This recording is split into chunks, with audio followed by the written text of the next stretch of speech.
या सवाल अभी ये हो गया कि सर्वे की टीम जो वहां गई और उस पर हमले का जो आरोप लगा, जो वीडियोस आप भी देख रहे हैं, मैं भी देख रहा हूं, पूरा देश देख रहा है कि पत्थरबाजी हुई, तो अभी तो सवाल इसी पर होना चाहिए था कि आखिर वो पत्थरबाजी क्यों हुई और उसके प्रतिक्रिया में पुलिस ने गोली क्यों चलाई या पुलिस को गोली क्यों चलानी पड़ी। पहला सवाल ये है कि वो कौन लोग थे जिन्होंने पत्थरबाजी की। मुसलमान तो थे ही, ये बात तो लगभग अपनी जगह पर दुरुस्त ही है, लेकिन पत्थरबाजी क्यों हुई, किसने ये योजना बनाई, कहां बनाई, क्या सोचकर बनाई, आखिर उस बनाने वाले के पीछे कौन था और उसके जहन में कौन सी बात थी, ये भी एक सवाल है। आपको उनका बयान, समाजवादी पार्टी के मुखिया के चचा राम गोपाल यादव जी का बयान सुना आपने कि नहीं सुना? उन्होंने कहा पत्थरबाजी तो होगी, जब तुम प्रोवोक करोगे, तुम लूटपाट का माहौल बनाओगे तो पत्थर नहीं चलाएंगे तो और क्या करेंगे, ये बयान उनका आया।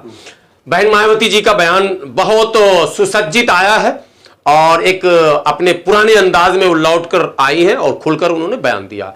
अखिलेश यादव ने भी मिला जुलाकर प्रतिक्रिया सही रखी है, लेकिन एक बात जो असल है उस पर कोई राजनेता बोल नहीं पा रहे हैं, सिवाय इसके कि राम गोपाल यादव ने 2 लाइन में इसको निपटा दिया कि वो तो चलेगा ही। सच्चाई यह है कि वो चलेगा ही। ये बात पूरे देश के प्रशासनिक पदाधिकारियों को, राजनेताओं को, सत्ता पे बैठे सत्ताधीशों को समझना ही पड़ेगा। मैं भारत के मुसलमानों की भावनाओं को मैं भी समझता हूं, आपको भी समझना ही पड़ेगा। और भावनाएं मानव स्वभाव के विपरीत नहीं हो सकती हैं।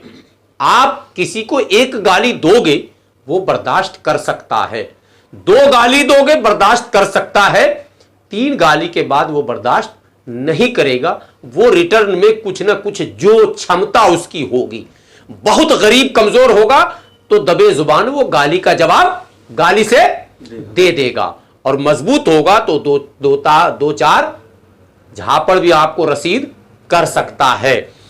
तो ये जो मस्जिद मंदिर वाली गाली है जो 1949 से मुसलमानों को दी जा रही है, लगातार ये गाली है अब कि मस्जिद, फला मस्जिद जो है मंदिर तोड़कर बनाई गई, हम उसको तोड़ देंगे, फला मस्जिद मंदिर तोड़कर बनाई गई, हम उसको तोड़ देंगे।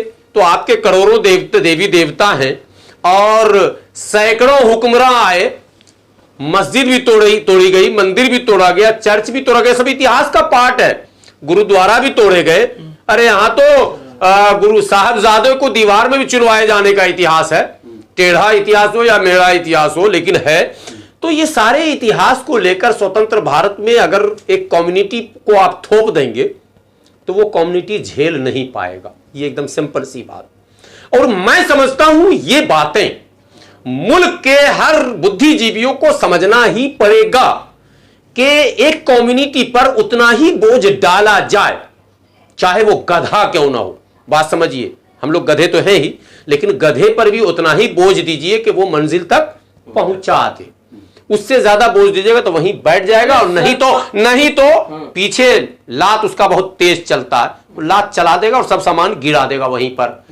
भाई आप मुसलमानों पर, इस मुल्क के निर्माण में जो हमारी भूमिका है उस पर तो आप बात करना ही नहीं चाहते। इस मुल्क के तरक्की और विकास में जो हमारी भूमिका, कभी आपने टीवी डिबेट में शेरशाह सूरी पर डिबेट होते देखा क्या? नहीं देखा ना। इस्लाम शाह सूरी पर डिबेट होते देखा क्या? नहीं देखा ना। इब्राहिम लोधी पर देखा क्या? नहीं देखा ना। अगर देखा तो पता है शेरशाह सूरी की भूमिका अगर बयान की जाए, 1 साल तक बोलते रहिएगा, खत्म नहीं होगा। 5 साल तो हुकूमत ही थी। अरे 5000 मंदिर कब खाली करिएगा आप लोग, ये बताइए ना। 5000 मस्जिद, मैं तो पूरा देश खाली करवाने की बात भी हो रही है, तो आप बोलिए कि कब खाली करूं। यहाँ तो मुसलमानों को कहा जा रहा तुम्हारा ये देश ही नहीं है। अच्छा, हंसेंगे आप के बीच बीच में, मतलब वो बोलते हैं ना बेगाने की शादी में अब्दुल्ला दीवाना।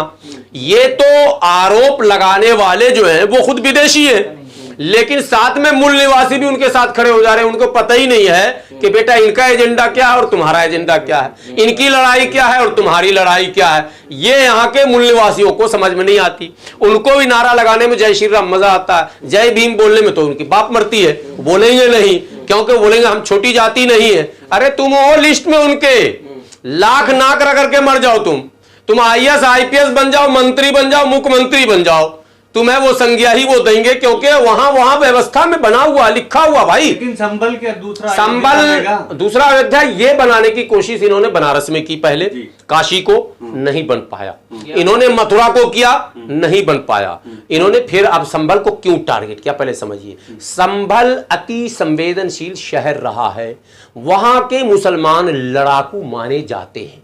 ये अगर जो लोग वहां के सुन रहे होंगे तो समझेंगे, वो थोड़ा बड़े भावनात्मक मुसलमान होते हैं संभल के। और संभल का जरा सा एजुकेशन लेवल पता लगा के आइएगा मुसलमानों का, ठीक है। तो वो उन्होंने पूरी वो प्रयोगशाला में बैठकर पहले वो तस्वीर बनाई है कि संभल को अगर निशाना बनाया जाएगा तो पूरा पश्चिम इनका कवर हो जाएगा। पश्चिम में मुसलमानों की बड़ी आबादी है, इनके पेट में दर्द है, इनके सीने में गैस जाम है, पास नहीं हो पा रहा है, पेंटॉप 2 इनको खिलाना चाहिए था। ये परेशान है कि पश्चिम का माहौल खराब क्यों नहीं हो रहा।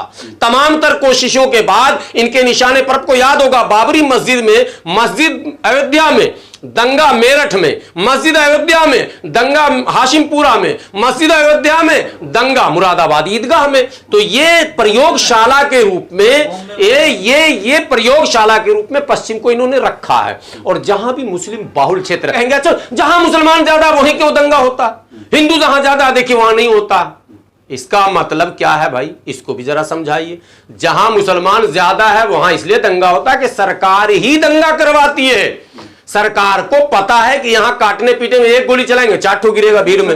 या जिस पेड़ में ज्यादा फल होगा उसको लोग, वो गांव में हम लोग पत्थर मारते थे आम तोड़ने के लिए, कि जिसको निशाना नहीं भी है ना वो भी मार दिया 4 ठो गिर जाएगा। चिड़िया जहां ज्यादा होगी लोग वहीं शिकार करते हैं, अंधेरे में भी गुलेल मार देंगे 4 ठो गिर जाएगा, ठीक है। और एक ही तो होगा तो वो बहुत निशानेबाजी होगा तो कर पाएगा। तो जहां 10 घर 20 घर मुसलमान है वहां ये सोचता रही है तो मेरे हाथ में है ही, तो जब चाहेंगे लपेट लेंगे। पहले ये बड़े बड़े को डिस्टर्ब करो। एक टारगेट इनका होता है इकोनॉमी, जो लगातार मोदी सरकार, योगी सरकार भी कर रही है, पहले की कांग्रेस सरकार ने किया। अब जैसे कांग्रेस का नाम फिर मुसलमान यू टर्न ले लेगा। अरे भाई सारी घटना, ये जो अब सर्वे अरवे दरवे चरवे चल रहा है, ये भी कांग्रेस की देन है। कांग्रेस ने अयोध्या को एक प्रयोगशाला के रूप में पेश किया था। कांग्रेस के जमाने में ही काशी और मथुरा का मुद्दा उठ चुका था। कांग्रेस के जमाने में ही नारे दीवारों पर लिखे जाते थे कि अयोध्या तो एक झांकी है, काशी मथुरा बाकी है, ये नारे लिखे जाते थे। और कांग्रेस की सरकार में मूर्ति रखी गई, कांग्रेस की सरकार में ताला तोड़ा गया, कांग्रेस की सरकार में ताला लगाया गया, कांग्रेस की सरकार में उस शिलान्यास किया गया, कांग्रेस की सरकार में सत्यानाश भी किया गया, बाबरी मस्जिद को शहीद भी कर दिया गया। अब दंगे की बात, बाबरी मस्जिद को सेंटर पर रखकर मलियाना और हाशिमपुरा में जो हुआ था वो अभी संभल में नहीं हुआ। ये मुसलमानों को रखना होगा जहन में। इसलिए राहुल गांधी के बयान का इंतजार मत कीजिएगा कोई आदमी कि राहुल जी भी कुछ बोल देंगे या प्रियंका जी भी नहीं जो नवनिर्वाचित हुई है वो कुछ बोल देंगी। नो, ये गलतफहमी के शिकार होइएगा, मारे जाइएगा। दुश्मन को दोस्त समझिएगा, मारे जाइएगा। राहुल गांधी ने बोला है, नहीं बोला तो गलत बोला, उसको चुप हो जाना चाहिए। हाँ क्या बोले, प्रशासन जिम्मेदार है, प्रशासन जिम्मेदार है, बिल्कुल ये बात तो सही है। लेकिन राजीव गांधी भी जिम्मेदार थे। नहीं, राजीव गांधी भी जिम्मेदार थे। जब मेरठ मलियाना हाशिमपुरा में, एक बात बताइए, हाशिमपुरा में आज चले जाइए और इतिहास वहां के बूढ़ों से पूछिए, पुलिस ने किस तरह का उपद्रव मचाया था, किस तरह का अत्याचार पीएसी ने किया था। तो अब आप कहेंगे कि आप बचाव कर रहे हैं क्या मोदी सरकार का? No no no no no, मैं ये समझाना चाह रहा हूं लोगों को जो समझ नहीं पा रहे। लोग जो कांग्रेस के खिलाफ बोलते हैं, लोग ये समझते हैं कि हम भाजपा का बचाव कर रहे हैं। अरे तौबा इस्तगफार, मैं मनुवाद, मैं जातिवाद, मैं क्या कहते हैं सामंतवाद, ये समझाने की कोशिश करता हूं कि भैया ये सामंती सोच एक विचार है, ये पार्टी नहीं है, एक विचार है। विचार वर्सेस विचार, विचार को विचार से आप मार सकते हैं, पार्टी से नहीं मार सकते। कांग्रेस लाओ, भाजपा हटाओ, भाजपा लाओ, कांग्रेस हटाओ, पार्टी से मसला हल नहीं होगा, विचार से होगा। और विचारधारा की लड़ाई है। इस देश में अंबेडकरवाद, गांधीवाद अगर सत्य रूप से आएगा, लोहियावाद आएगा, तभी गोडसेवाद को मात दे सकता है। यह गोडसेवाद है, एक विचारधारा जो देश को मंदिर मस्जिद, पाकिस्तान हिंदुस्तान, भारत पाकिस्तान, बात समझिए, कब्रिस्तान शमशान, दिवाली ईद, इस तरह के मुद्दों पर उलझाकर रखना चाहती है। आप इनके भाषण सुन लो, इस विचार से जुड़े लोगों के भाषण सुन लो, आपको कभी गाय पर घेरेंगे, कभी माय पर घेरेंगे, कभी कब्रिस्तान पर घेरेंगे, कभी शमशान पर घेरेंगे, कभी ईद पर घेरेंगे, कभी दिवाली। अच्छा कितना झूठ बोला जा रहा। ईद पर 24 घंटे बिजली दी जाती थी, दिवाली पर काट दी जाती थी। ऐसा कभी हुआ है क्या आज तक इस देश में कि दिवाली पर काट दी गई हो और ईद पर दी गई हो? बिल्कुल झूठ। और भोले भाले ये जो है भोले के भक्त ये मान भी जाते हैं उनकी बात कि हाँ यही करती थी पिछली सरकार। तो ये जो आप काउंटर टू काउंटर कर रहे हैं पॉलिटिकल पार्टियों का, मैं एक बात बता दूं, ये वैचारिक लड़ाई है। संभल का मामला पॉलिटिकल नहीं है, ये भाजपा के खाते में नहीं है भाई। ये मनुवाद, सामंतवाद अर्थात पूंजीवाद, ये सब मिलकर एक ताकत है जो मनुस्मृति के राज को दोबारा लाने के प्रयास की एक कड़ी है ये।